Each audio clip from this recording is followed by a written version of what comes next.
Yo, what is good with y'all? This is Mira from Internet Money, and today I'm going to be showing you guys how I make my drums punch. And excuse me, but yeah, so I'm gonna be showing you some of my techniques, I guess, or tactics. Yeah, let's just get straight into the video.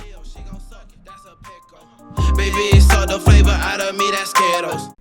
Alright, so the first step that I stress the most in making your drums knock is the sound selection. Now, obviously, you want a punchy kick that has some low mid frequencies. Right up here, we can see the frequencies of the kick. But really, the lower mid frequency is really the punchiness you're hearing of the kick. And the thump of the kick, that's really in the 60 to 80, or I'd say 40 to 80 hertz range. And you want to find good kick samples that have that low frequency as well as that punch up top. As far as 808s, it's always good to trial and error, match different 808s with your kicks and see which ones complement each other. You don't want 808s that take up the same frequency space as the other sound or the kick, obviously. So let's say your 808 is really low and it's thumping like this, but then the kick is hitting at the same frequency that 808 is kicking right there.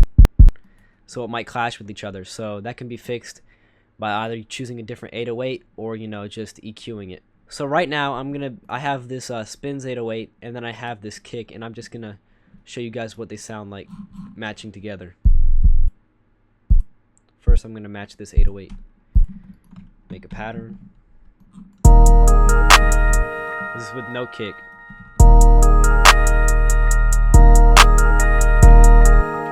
Now with the kick.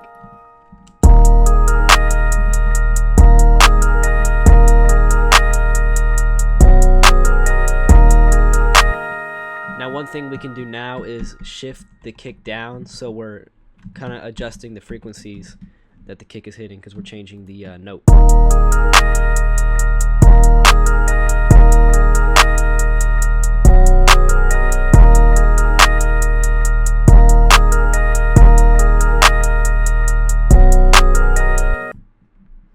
Alright, so next step of making your drums punch hard is adding the effects. As well as adding the effects on the mixer, one thing you can do before that in the step sequencer / piano roll is make sure your kick's velocities are all the way maxed up. And you can do that by doing Control A and then left click holding on the notes and then scrolling all the way up. Or you can just go down here, left click and then drag these up. So yeah, once you do that, if you want to, you can raise the volume of this up. And then you can get to adding your effects. Now, let's say my kick, I have a weak kick selection and my kick lacks the punchiness.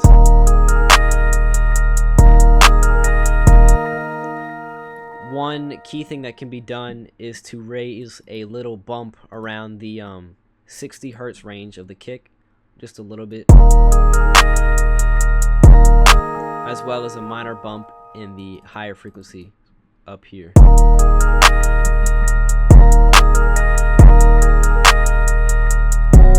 Now as we do it, the frequencies are clashing with the 808, so what we're going to do is we're going to bring out a Fruity Peak controller. Let me go over here real quick. Fruity Peak controller. And I have this preset right here called K808. You could look at all these exact same settings and copy it right here. Make sure mute is off. Just match these settings. And what I'm going to do is right click the knob, the mixer knob of the 808, link to controller, go over to peak and accept. So now every time the kick hits, the 808 is ducking in volume. So now we're going to adjust the overall volume of the 808 so it's not completely quiet when the kick hits.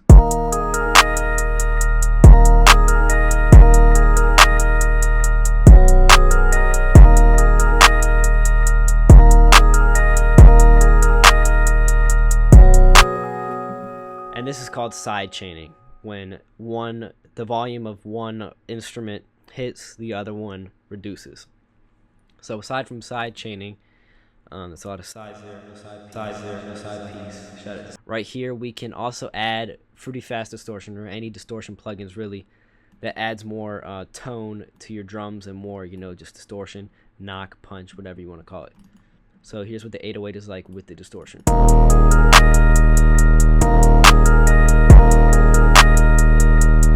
If you don't like it, if you think it's too much, you can just adjust the mix.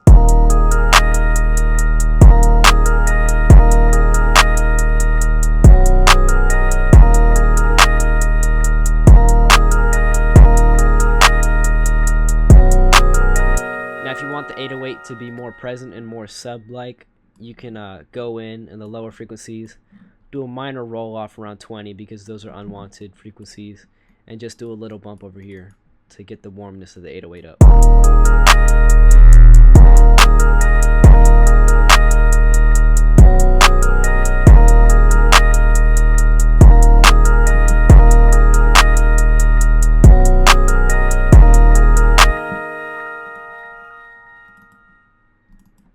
Lastly, I'm going to show you guys the biggest secret, which is not a secret at all, to making your drums knock.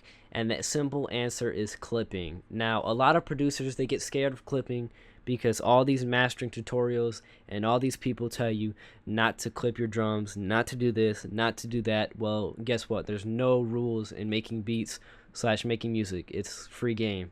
So experiment. So what we're going to do right here is we're going to lower our kick. And for sake, I'm just going to keep these effects on. I actually have to link this again since I just took it off for a second. Go to the peak controller.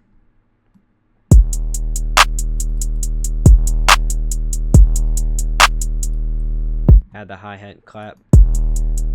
One thing you can also do with the hi-hat that I haven't mentioned yet is go over here to the function tab if you're in FL Studio and adjust the offset so it delays the hi-hat time.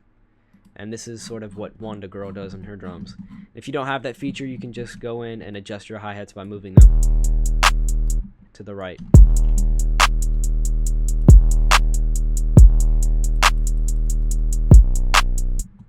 So yeah, after we do that, we're gonna get to clipping. So what I like to do is go on my master, insert right here, open up a Fruity limiter, and then first thing I do is take all these envelopes all the way down. And basically that just gets rid of the attack, release, and the head time right here. Then after that, I just lower the ceiling. That's all I do, to be honest. I just to where it's at the right point where it's not too much and it's just the right amount of clipping.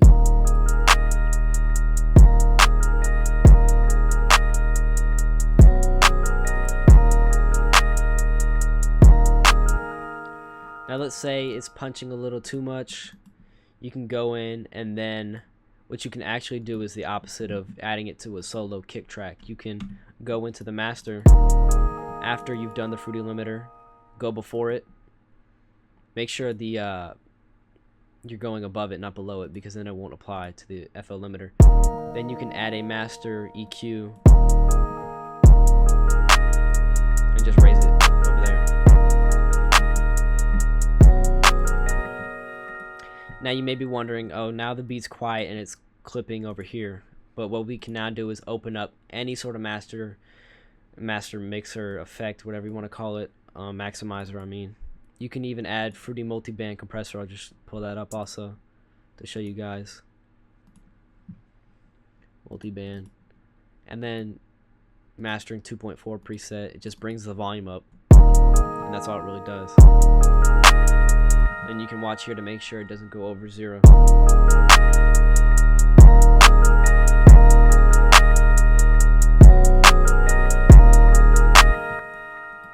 Do the same with Isotope Ozone 5.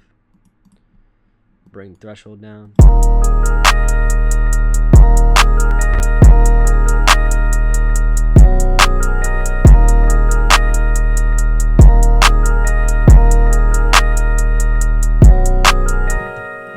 And yeah, that's how I make my drums knock / hit harder. One other notable thing to do is make sure your 808s are always tuned with the lower frequencies of your melodies, and they all sound harmonically good, or they sound dynamic in the mix. Because if your 808 is wobbling with the, here, let's just move this off.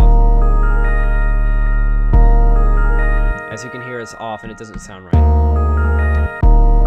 So it's going to mess with the frequencies. They're going to fight for similar spaces, but not the same space. They're not going to go in unison, and they're just going to be all rumbling and sound terrible. So yeah, make sure your 808s are always in tune with your melody. And that's all I really have to say. With that being said, I'm Nick Mira from Internet Money, showing you guys how to make your drums punch, and I'm out.